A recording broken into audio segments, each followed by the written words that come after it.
My name's Matt, and I will be talking to Ady Levy about management during uncertain times and cultural evolution in tech workplaces. Hey, Ady, happy to have you here today. Happy to be here, Matt. I don't like the introduction, so I just start right away with the questions. So I was in Tel Aviv just before the war started a while ago, and I talked with many leaders there, and it always fascinated me, like the impact of the army that it has on the technical leaders there. So you learn a lot from army. You learn a lot. It has like a huge influence on your careers. And the people were saying a lot about the upside of the army. And I'm wondering, in your case, or your experiences, or the experiences that you have seen from maybe other leaders or engineers, what are the downsides of being in the army? Wow, that's a good question. Actually, like in my career, I've interviewed quite a few army people, like people that went and did some significant service in the army. And what I've learned, and it's from my experience, is that at the end of the day, people say army and technical units. The army has a lot of units and a lot of different approaches to code. But at the end of the day, like the top-notch ones, which are handful and not all of them are there, they use like a closed garden kind of frameworks such as .NET, such as Java, and kind of things that the day-to-day startups are using. MERN are using like open source frameworks with Mongo, React, those kind of things. And people in the army, and I'm not saying all of them, but like some very sophisticated unit would use like other frameworks. So they're coming up and they're building their startups as a civilian after they leave the army. And then the grounds of the startup are things that they got used to in the army. And that's, I think, is the downside of not using the open source community that is blossoming these days. And, where you can boilerplate an entire startup with just few clicks, right? But for the good engineers, it's easy because writing code and reading code is like a book at the end of the day. So yeah. And that's interesting, like the, let's say, legacy approach. So I haven't heard that before. And let's talk more about your experience. And I really like to ask you a difficult question. So, so I'm just wondering, could you tell me about your recent disagreement that you had with your engineering team? So my managing approach usually is data driven, and any disagreements that I would have with my team, with my managers, is mainly about like philosophies, about way to do things in the architecture level, and then we go to research to learn, to understand, to provide a technical justification for why that approach versus that approach. We kind of try to bring up, from the internet data about people that use that approach or that approach and what is best for our situation. So I had quite a few as a manager in this industry for more than a decade. But usually if someone comes with not that's my feeling and I want to go this way because this is my gut feeling, or justify it with, but I've seen A, B, and C, then, it's a valid agreement, and then we would be good. You joined your current company just before war started. So I'm just wondering how this impacted your work. How have you adjusted the team to the new reality? Yeah, so I joined the current company mid-September. So I had like 2 3 weeks just before the war started. And we are a young company in terms of the people that we have in the company. So when the war started, we had 15 people that were called to reserve duty. And so we had to do reshuffling throughout the teams and move people to accommodate the situation that we had. We didn't know how long it's going to last, and people need to learn new stuff of their new team. And we moved QA persons from side to side, and we adjusted. People's feelings during those situations are super delicate, and we kind of really gave emphasis and talking with the managers to talk and be there for the teams and be strong together as a group. So we needed some time to adjust. And once we started to adjust and we saw that the situation is not going to end anytime soon, I've reached out to a few of my former offshore companies that I've worked with, and I added a few offshore developers to the teams to kind of strengthen the technical capabilities of those teams.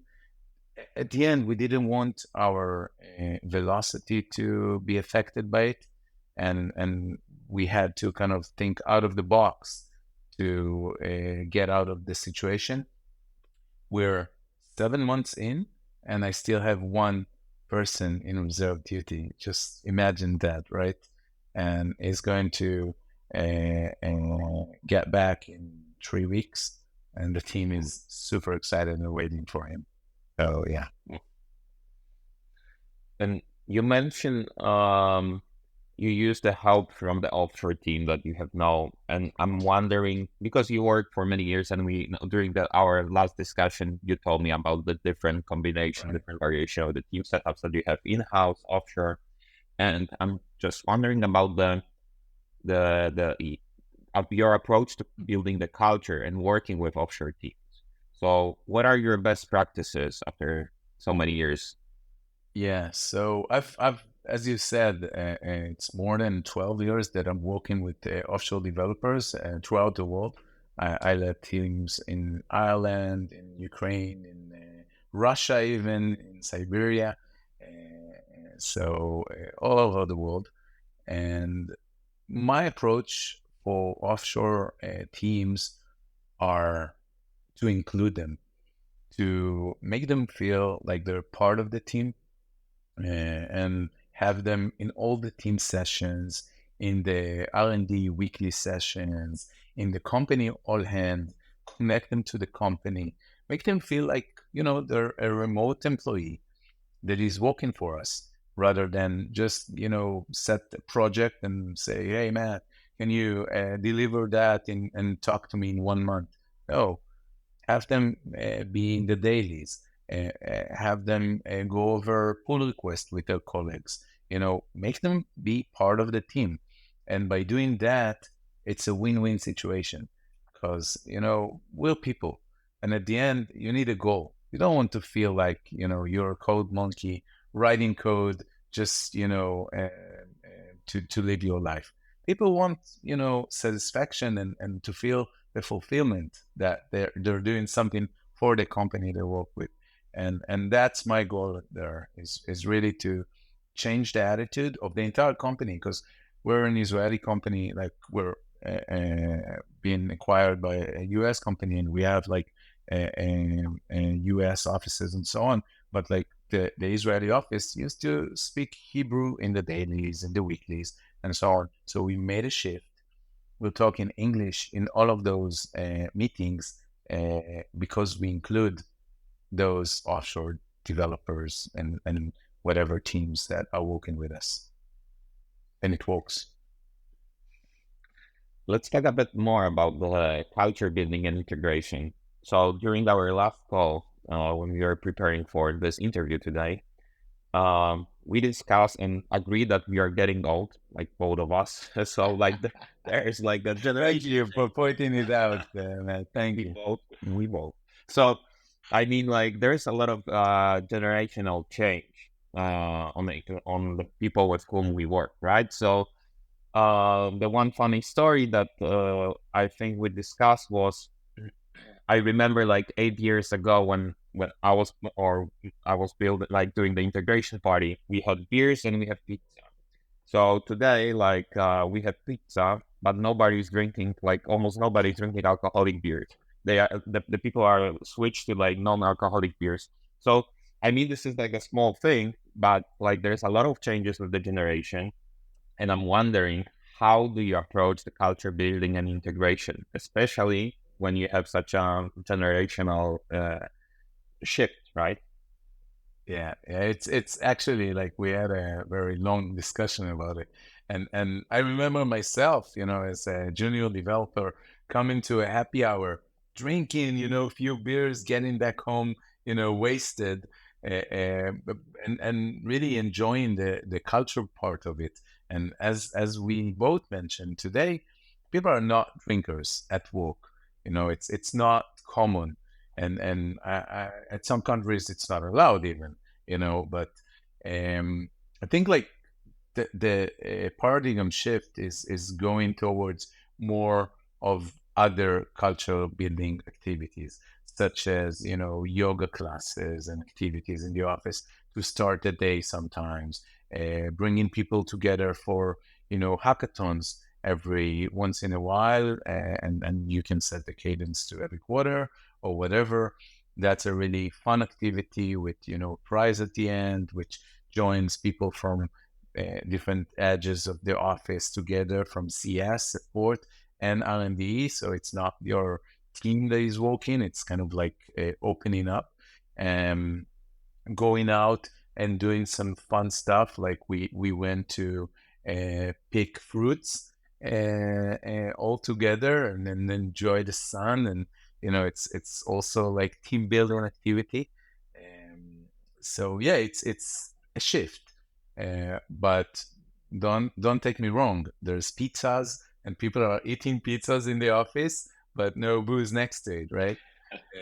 Usually we offer beers, but like there's just a few that are drinking them.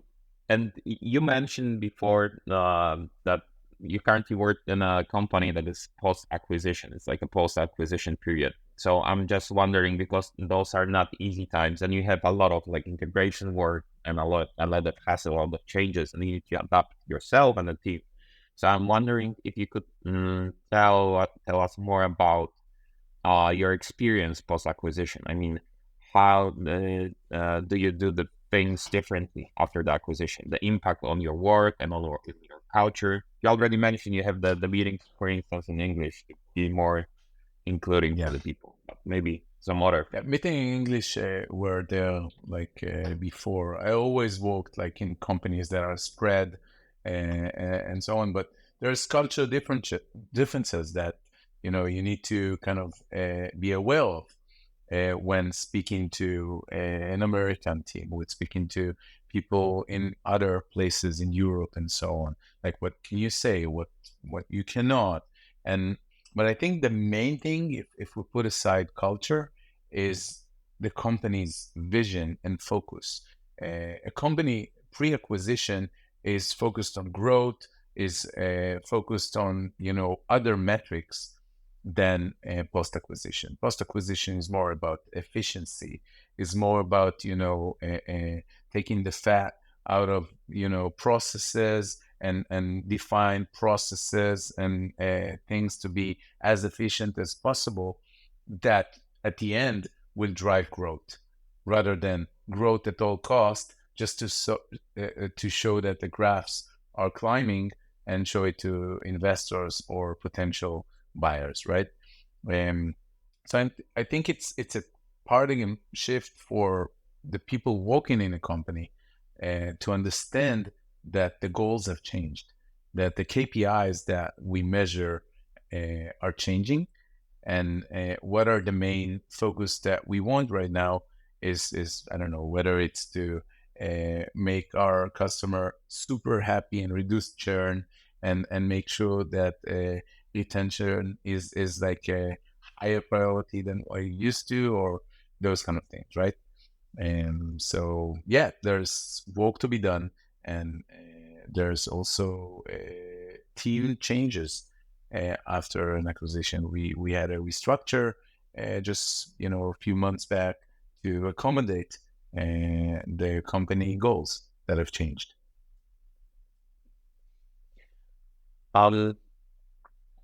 As you probably noticed, I really like difficult questions.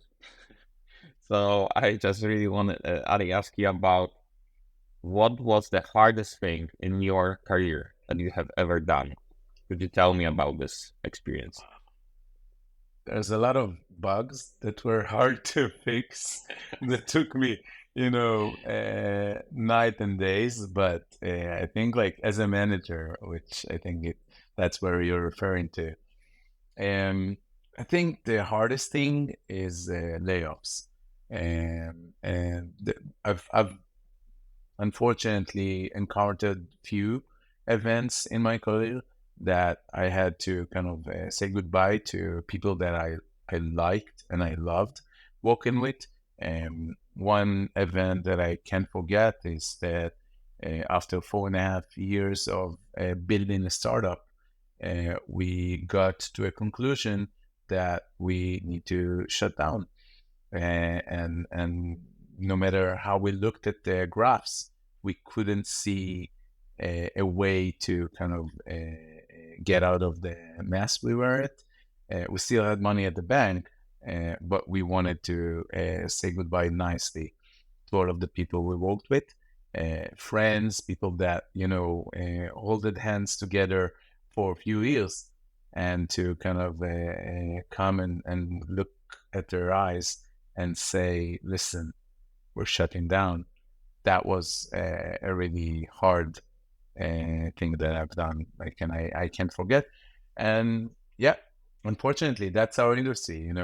Those events make you stronger, and you learn a lot from those.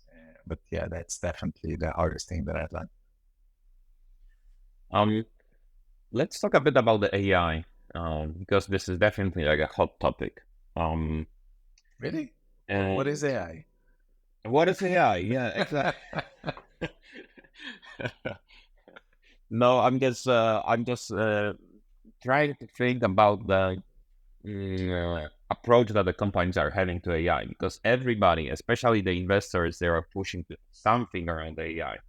AI at all costs. And like, there's like a huge cost of it, right? There's like a huge cost of it, and you can use the simple algorithms sometimes versus AI, but nobody is aware of it. So I'm just wondering, what is your approach here? Yeah. So first, I'm super enthused around AI. When ChatGPT started, I kind of identified the disruption that it's going to do for our industry, and I kind of pushed it with all of my power in the previous org that I worked with, and in the current org, because I think that AI, at the end of the day, gives superpowers for very talented people. And you need to learn how to use it. And that's my philosophy. And people are afraid of it. Even, talented people, they're afraid of it. They look at this beast and they say, what is it?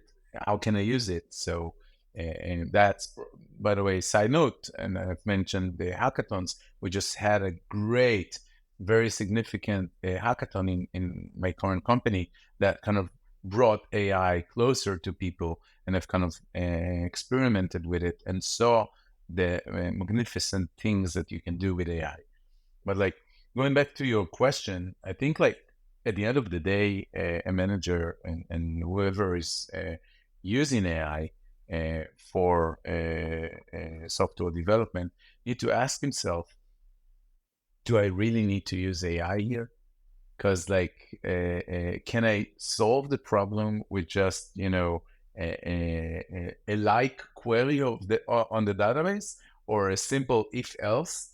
Or I should go out and ask ChatGPT, something, because there's cost for those things, and people are sometimes putting AI at all costs, putting AI just to kind of mark AI on their flags and say to their investors, to I don't know, people that are interested in the company, I'm an AI company. But at the end of the day, you could have just created a switch case and solved the issue. You're not really using AI. You just, hacked yourself to use AI. So I'm trying to be pragmatic, and I'm trying to ask the question, can we solve it differently? Do we need to use AI here? Like, what's an algorithm versus, going to ChatGPT or whatever LLM and use it for the purpose that, the product asked. So it's a real question that we ask ourselves on a daily basis, and sometimes, and I can tell you, I've got like a tech lead that got a task that to begin with, he thought that's an AI task. And then he came to me very sad, actually, and said, listen, I managed to solve it without AI. I really wanted to use AI, but I just found a library that I can use that does the same. What should I do? I told him, great, you find a way to solve the issue with no AI. Let's do it without AI. He was disappointed because he wanted to touch and put his hands in the mud. But at the end of the day, you need to think of whether that's the place to put AI at. Yeah, be pragmatic. It's a good approach. Yeah. And the last question that I'm asking all of my guests, can you recommend any books, resources, conferences, and that have been particularly helpful to you as a tech leader? Yeah, so let's go to books, because there's two books that really I can recommend. One is probably, I'm not the first to recommend, The Lean Startup by Eric Ries. It's a great book that I recommend anyone working in the startup industry to read. It really gives, the ideas behind how to build an MVP or something lean and not go full shebang. But recently, I've read Die with Zero by Bill Perkins. Have you read this book? Yeah, I absolutely love it. It's a great book. I think, like, really, it's a provoking approach to how to manage your personal finance and life planning.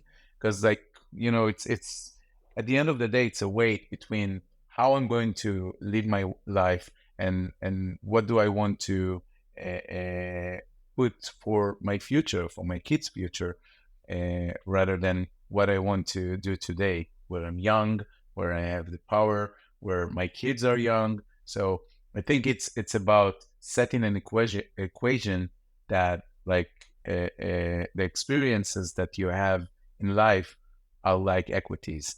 You need to treat it as such. And I recommend people go read this book. It's kind of like mind-shifting approach to life and how you can enjoy life without running after money and living this rat race that we all are at, right? Awesome. Thank you very much for the recommendation and all your lessons there and thoughts on the question that we have today. I really appreciate today's interview. Thank you for having me. Follow Matt on LinkedIn and subscribe to the Better Tech Leadership newsletter.